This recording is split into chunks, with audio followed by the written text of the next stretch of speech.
Oke, halo. Nah, mungkin ini salah satu proyek kolam di Semarang yang mungkin teman-teman juga menunggu update-nya. Mohon maaf karena kemarin 2 minggu terakhir kita lagi keluar kota, ke arah barat dan timur.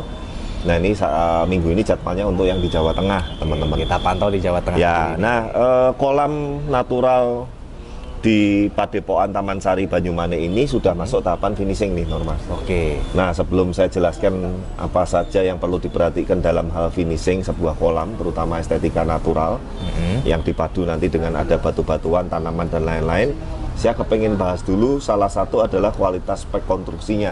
Oke, kita mulai dari mana Ya, nih kok? jadi kalau Norma perhatiin ada beberapa dinding yang sudah mulai ditutup andesit. Jadi andesit ini ada beberapa tipe. Nah, ini kita ambil andesit yang salah satu kualitinya yang paling bagus, andesit basalto. Oke, ini bedanya apa kok? Bedanya yang kalau dari secara kasat mata ketebalan, betul, ketabalan, corak, polanya itu dia lebih mewah. Nih. Jadi dia lebih punya corak yang dia kasar, nanti kita finishing dengan cat coating.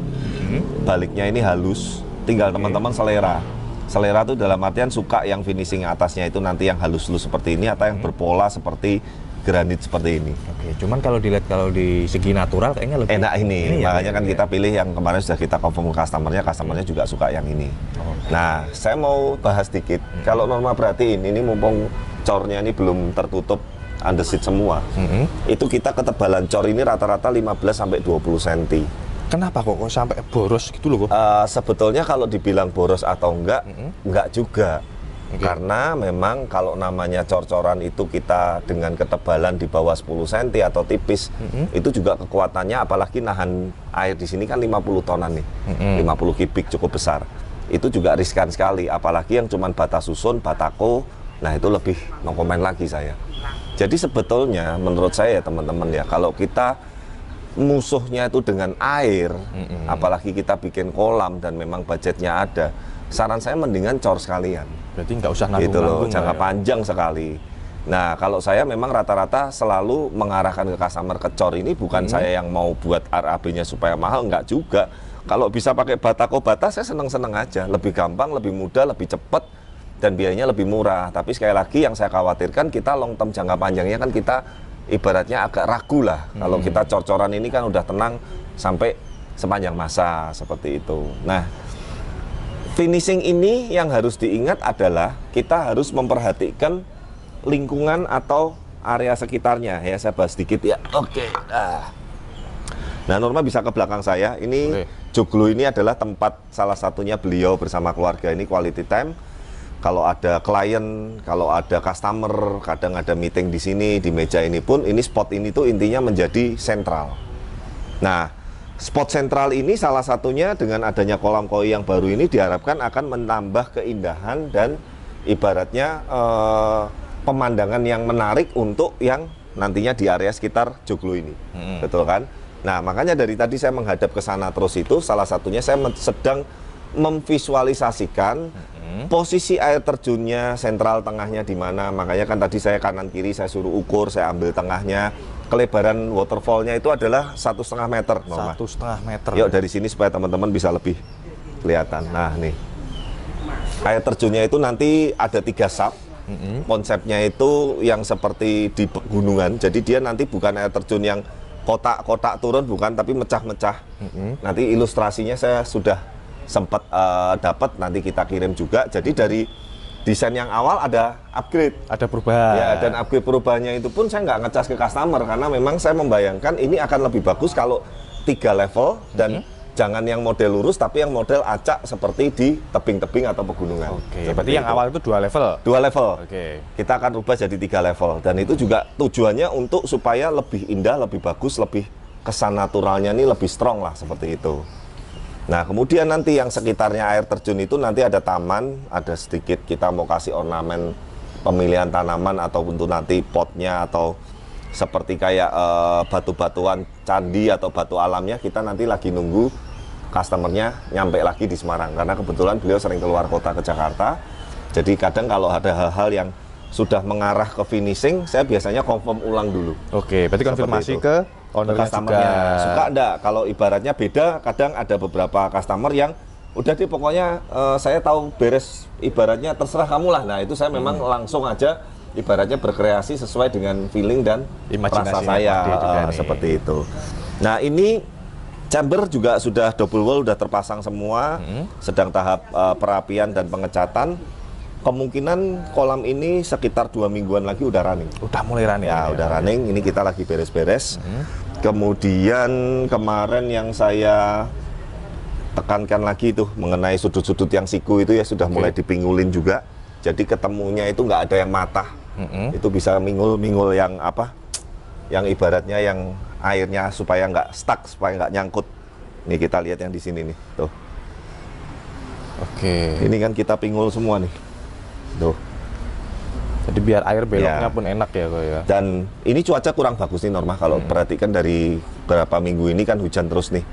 Nah sebetulnya kalau kita lihat pengacian catnya ini sudah halus, sudah siap untuk finishing cat. Tapi karena berhubung cuacanya ini tidak mendukung, saya suruh pending dulu. Nah maka dari itulah kadang teman-teman yang ditanyakan itu jangan cuman merek catnya, pakai cat merek apa, tipe apa, tapi sebetulnya teknik pengecatan dan timing dan faktor cuaca ini berpengaruh juga. Kondisi gitu loh. cuaca pun juga mempengaruhi. Mau kita ya. punya cat, spek cat sebagus apapun, kalau pengecatannya itu tekniknya salah, kemudian finishingnya salah, apalagi saya kayaknya pernah bahas di video sebelumnya ya. Jadi jangan langsung sekali jadi, harus diulang beberapa kali, tunggu kering, besoknya diulang lagi. Makanya terpal juga udah kita siapkan. Ini habis ini yang kita mau cat itu chambernya dulu. Oke. Ya, chamber udah beres, baru nanti ini yang kolam menyusul, tentu saja mengingat dengan faktor cuaca yang semoga panas. Kalau makin panas, makin seneng saya. Makin cepat juga. Untuk finishing cepat, untuk running kolam juga akhirnya cepat jadi. Gitu. Nah ini nanti sekitar-sekitaran sini juga mungkin ada beberapa tambahan. Makanya kan saya tuh kalau ada pekerjaan tambahan itu saya confirm dengan customer dulu. Mau kita yang kerjain sekalian, atau mungkin beliau siapa tahu ada tukang atau ada tenaga sendiri yang untuk merapikan dinding rumah dan sekitar. Ya. Nah, salah satunya kenapa Norma dari situ, karena nanti di sana itu ada entah itu tamu yang tadi yang menuju ke gapura ini. Oke, Ya bisa kan, masuk menuju dari sini gapura nih. ini, pasti kan nengok ke kiri sini nih. Nah, kalau Norma perhatikan, kalau orang yang nanti nggak tahu prosesnya kolam ini, dipikir kolam ini sudah didesain menyatu dengan joglonya. Oke. Ya kan, lihat nih, makanya pemilihan batunya antara batu dinding yang di joglo, finishing batu andesit tadi, kalau Norma lihat ini seperti kayak satu kesatuan. Nyambung kok. Nyambung. Nah itulah yang saya bilang bahwa memang kalau di Blaze itu saya terbiasa itu melihatnya itu secara global. Bukan bodo amat, pokoknya kan tugas saya kolam sama filter. Kolam filter bagusin area sekitarnya, masa bodoh. Nggak Itu nyambung akhirnya. sayang banget. Sayang banget. Di situ yang saya kadang tuh makanya agak sedikit rewel, kadang sedikit mengenai desain dan lain-lain saya juga nggak bisa buru-buru karena memang ya ingin supaya ibaratnya itu hasilnya yang terbaik lah seperti itu. Apalagi ini satu kota di Semarang. Jadi antara joglo, kolam baru, gapura yang desainnya agak ada kebali-baliannya ini, Norma bisa lihat ini blend nyambung. Kalau ini saya ganti marmer bisa, tapi kan aneh gitu loh. Meskipun speknya harganya marmer lebih tinggi, misalkan marmer putih, marmer yang gading, marmer yang coraknya kayak yang di Kopeng atau yang kita lagi pengerjaan di Jawa Barat, itu kan lebih mewah, tapi percaya saya dipasang sini jomplang. Benar. Nah, jadi sebetulnya pemilihan material finishing itu bukan cuma mengenai harganya, tapi kita juga harus memperhatikan faktor lingkungan sekitarnya, estetikanya, dan feel atau rasanya. Itu yang penting sekali.